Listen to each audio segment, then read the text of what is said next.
ეთერში დაგიბრუნდით გადაცემით ჯამრთელი დილა, როგორც ყოველთვის აქტუალურ თემაზე ვისაუბრებთ, სენსორული ინტეგრაციის დარღვევები ბავშვებში, სატელეფონო ჩართვაზე სენსორული ოკუპაციური თერაპევტი ქეთი ჭონიაშვილი. ქალბატონო ქეთი, მოგესალმებით.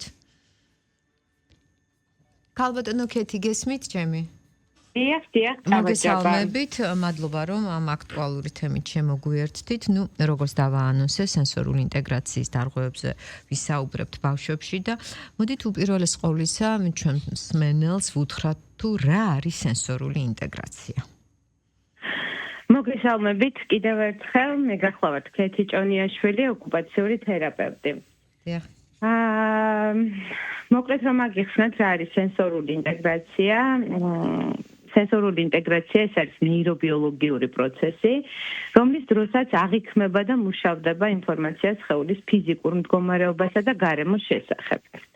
სენსორული იგივე შეგრძნებების გადამუშავება ეს არის პროცესი, რომელიც აორგანიზებს სხეულიდან და გარემოდან მიღებული შეგრძნებების ინტეგრაციას და უზრუნველყოფს ბავშვის ეფექტიან ჩართულობას და თანამონაწილეობას ყოველდღიურ ცხოვრებაში. შეგრძნებები ბავშვს ეხმარება იყოს უსაფრთხოდ, რაც მთავარია და უზარმაზარ როლს თამაშობს იკვლიოს და შეიმეცნოს გარემო. ადამიანს გააჩნია 8 სენსორული სისტემა, რომელიც საშუალებას იძლევა ცალ-ცალკე და ერთად მიიღოს სხვადასხვა ინფორმაცია, რაც შემდგომში ეხმარება ჩაერთოს და განახორციელოს სხვადასხვა ყოველდღიური აქტივობები. ბატონო, აი რომ ჩამოვთვალოთ სენსორულ სისტემას. ეს არის სმენა, ხედველობა, ყნოსვა, გემო, ტაქტილური იგივე შეხება, პროპრიოცეპტული იგივე სხეულის პოზისა და გადაადგილების შეგრძნება, ვესტიბულური მოძრაობისა და წონასწორობის შეგრძნება და ინტეროცეპტული სისტემა. ინტეროცეპტული სისტემა ეს არის შინაგანი ორგანოებიდან მიღებულ შეგრძნებებზე პასუხისმგებელი სისტემა, ესე რომ ვთქვათ. კი ბატონო. და რაც შეეხება სენსორულ დარღვევებს, ჩვენ საუბრის თემა დღეს არის ეს სწორედ, როგორ გამოიხატება და უპირველეს ყოვლისა მშობელი როგორ უნდა მიხვდეს, რომ ამ პრობლემასთან აქვს საქმე? კი ბატონო. ძალიან დიდი მნიშვნელობა აქვს, რომ მოხდეს მშობლის, მის ბავშვის ბუნებრივ გარემოში, იქნება სახლში, სკოლაში, ბაღში, სწორად იქნას იდენტიფიცირებული და შეძლოს ამოცნობა მშობელმა, რომ ბავშვს შესაძლოა ჰქონდეს სენსორული ინტეგრაციის დარღვევა. სენსორული ინტეგრაციის დარღვევა სხვადასხვა სახით შეიძლება გამოვლინდეს, როგორიც არის სენსორული ზემგრძნობელობა, როდესაც ბავშვი განსაკუთრებულად მწვავედ რეაგირებს სხვადასხვა სახის სენსორულ შეგრძნებებზე. მაგალითად, ეს შეიძლება იყოს ტაქტილურ სისტემაში არ მოსწონდეს სხვადასხვა სახის შეგრძნებები, ხომ? შეიძლება არ მოსწონდეს გარკვეული ტიპის ტექსტურის ტანსაცმელი, არ მოსწონდეს თამაში ისეთი და ისეთ აქტივობებში ჩართულობა, რომელიც შეხებას მოითხოვს, მაგალითად, ქვიშა, ტალახი და ასე შემდეგ, ხომ? ასევე შეიძლება იყოს სენსორული ძიება, განსაკუთრებით აქტიურად ეძებდეს ბავშვი გარემოში შეგრძნებებს, ხო? მაგალითად, ხშირად ტრიალებდეს, ფსრიალებდეს, ხტუნავდეს, აქტიურად ეძებდეს შეხებებს, ხო? მაგალითად, გადაჭარბებით ეხებოდეს, სხვადასხვა ზედაპირებს უსვამდეს ხელს, პირის ღრუს მეშვეობით იკვლევდეს, ხო? იმის ნაცვლად, რომ დაკავდეს კონკრეტული სათამაშოთი ფუნქციურად, ის აქტიურად ცდილობს, რომ პირის ღრუს მეშვეობით შეიმეცნოს და პირში ჩაიდოს სათამაშოები და სხვადასხვა არასაკვები საგნები. კი ბატონო. გესმით ჩემი ქალბატონო ქეთი? დიახ. აი როგორ დავეხმაროთ სენსორული ინტეგრაციის დარღვევის შემთხვევაში ბავშვს, რა უნდა გავაკეთოთ? იმისათვის, რომ მოხდეს სწორი ჩარევა, ამისათვის ძალიან მნიშვნელოვანია, რომ მოხდეს შეფასება სპეციალისტის მიერ, განისაზღვროს ზუსტად რა ტიპის დარღვევა აქვს ბავშვს, რაც ზეგავლენას ახდენს მის თამაშსა და განვითარების პროცესზე და ამის შემდგომ დაიგეგმოს ჩარევის პროცესი. დიახ, და რაც შეეხება აი ჩარევის პროცესს. ანუ ამ პრობლემის მქონე მშობლებმა რო იცოდნენ, რომ ვუთხრათ მათ, რას მოიცავს და რამდენი ხანი ხდება, რამდენ ხანს გრძელდება ეს პროცესი. თუნდაც აი თქვენთან ვიზიტის დროს. რა იგეგმება და როგორ იგეგმება? კი ბატონო, როდესაც მოხდება ბავშვის შეფასება, ამის შემდგომ, როგორც ვახსენეთ, უკვე იგეგმება ჩარევის პროცესი. სენსორული ინტეგრაციის თერაპია მიმდინარეობს შესაბამისად მოწყობილ გარემოში, სადაც აუცილებლად არის ყველა სისტემისთვის საჭირო ინვენტარი. თითოეულ სესიაზე თერაპევტის ბავშვის და რა თქმა უნდა მშობლის ჩართულობით ერთ-ერთი მთავარი მეთოდი, ესე რომ ვთქვათ, ეს არის თამაში, იქნება თერაპიულ სივრცეში თუ მის ბუნებრივ გარემოში, თამაშის მეშვეობით ხდება პროცესი. მოგეხსენებათ, თამაში ბავშვის განვითარებაში უმნიშვნელოვანესი და მთავარი საქმიანობა, ესე რომ ვთქვათ და თამაშის მეშვეობით ბავშვები შეიმეცნებენ გარემოს, ხო? ამ დროს ყველაფერი იძენს მნიშვნელობას, რაც მესმის, ხედა, ვეხები, მოძრაობ, ხო? კი ბატონო, და აი ამ თამაშის მეშვეობით ხდება ინტეგრირება, ესე რომ ვთქვათ, სხვადასხვა სენსორული აქტივობების. და იმის მიხედვით, თუ რა ტიპის დარღვევა აქვს, ხო? ძალიან ისე გასაგებია. ძალიან დიდი სიფრთხილით ვეხებით თითოეულ პრობლემას.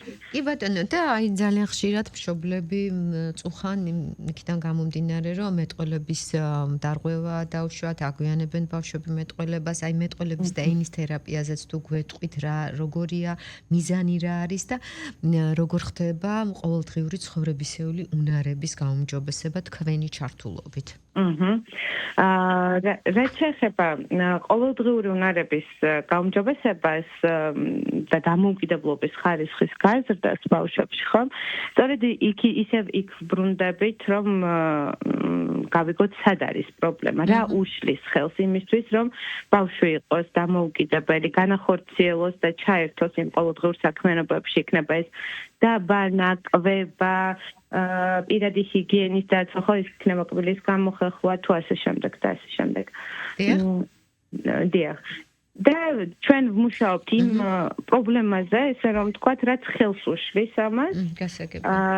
და შემდგომში, კი ბატონო, ვეხმარებით, რომ უშუალოდ დავასწავლოთ სხვადასხვა საქმიანობები. დიახ, და აი რაც შეეხება ამ პრობლემას და ჰიპერაქტიულობას, დარდართულია თუ არა ჰიპერაქტიულობაზე და ამ შემთხვევაში როგორ ხდება მართვა? ბოდიში რომ გამიმეორებ. თუ ჰიპერაქტიულია ბავშვი, ძალიან ხშირად გვხვდება ეს ტერმინი და აი როგორ ხდება ამის მართვა, აი პროცესი. თქვენ როგორ ერევით ამ ყველაფერს იქიდან გამომდინარე, რომ რა თქმა უნდა სპეციფიური მიდგომა უნდა. კი ბატონო. თუ ბავშვის ჰიპერაქტიულობა გამოწვეულია იმით, რომ აქვს სენსორული დარღვევები და ის გარემოში აქტიურად ეძებს მოძრაობის შემცველ შეგრძნებებს, ასე რომ ვთქვათ. აქაც ოკუპაციური თერაპევტი იყენებს სენსორული ინტეგრაციის ჩარჩოს და ამ ხედვით მუშაობს, ასე რომ ვთქვათ, ამ ჭრილში მუშაობს. ის ოკუპაციური თერაპევტები ვცდილობთ, რომ შესაბამის გარემოში შევუქმნათ ისეთი პირობები, რომ ბავშვმა მიიღოს და დაიკმაყოფილოს ის მოთხოვნილებები, რაც მას აქვს, რაც შემდგომში მას ყურადღების კონცენტრირებაში ხელს უშლის. და ასევე აქტიურად ძალიან მნიშვნელოვანია, რომ გარდა იმისა, რომ თერაპიულ პროცესში ხდება ჩარევა და თერაპევტი სწორად მართავს ამ პროცესს, მნიშვნელოვანია, რომ მშობელმაც გაითვალისწინოს გარკვეული რეკომენდაციები, ასევე სკოლამ, ბაღმა, რომ მაქსიმალურად ეფექტიანი იყოს ჩარევის პროცესი. დიახ, აი თქვენ რეკომენდაციები ახსენეთ და რამდენად მნიშვნელოვანია ბუნებასთან კონტაქტი. ძალიან მნიშვნელოვანია, რა თქმა უნდა, იმიტომ რომ ბავშვი აქტიურად შეიმეცნებს გარემოს ბუნებასთან ურთიერთობით, ასე რომ თქვა, იქნება თითქმის ყველა სისტემა ფაქტობრივად ჩართულია, ხო, ამ პროცესში, როდესაც ბავშვი გადის ბუნებაში, ეზოში, იღებს ფოთლებს, ქვიშით თამაშობს, იყენებს სათამაშო მოედანს, აძვრებას სასრიალოზე, ქანაობს და ასე შემდეგ. უმნიშვნელოვანესია გარე აქტივობები და ბუნებასთან კონტაქტი, რა თქმა უნდა. დიახ, და აი ამ პროცესში და ამ პროცესის მართვისას რამდენად მნიშვნელოვანია სააღრდელო პროცესი პოზიტიური შედეგების წახალისება დაჯილდოების სისტემაზე იყოს აგებული. კი, რა თქმა უნდა, ძალიან მნიშვნელოვანია.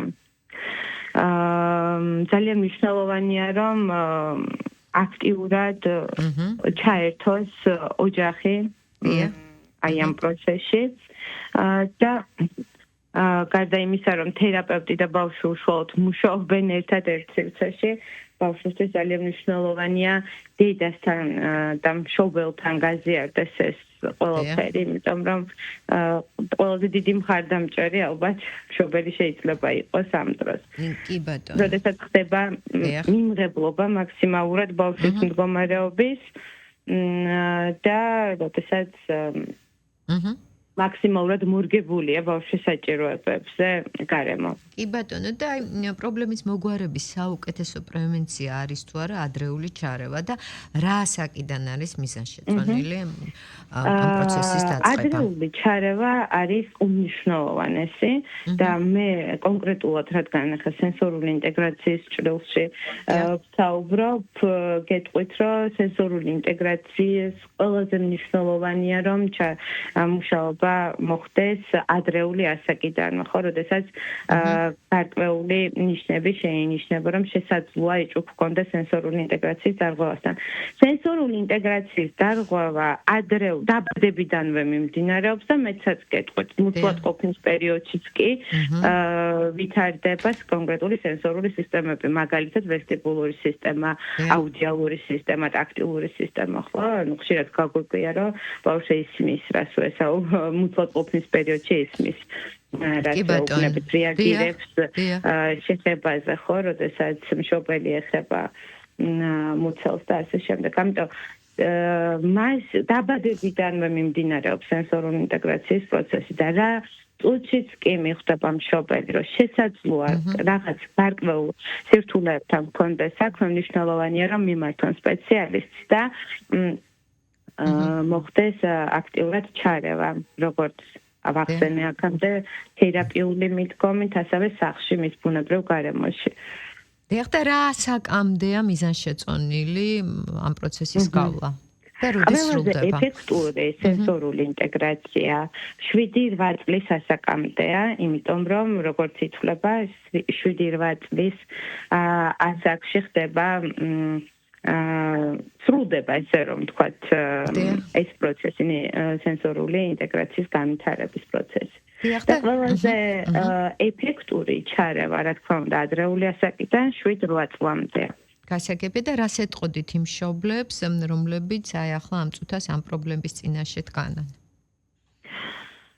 ვეტყოდი მათ, რომ მაქსიმალურად ყურადღებით იყვნენ და კარგად დააკვირდნენ ბავშვის განვითარების პროცესს.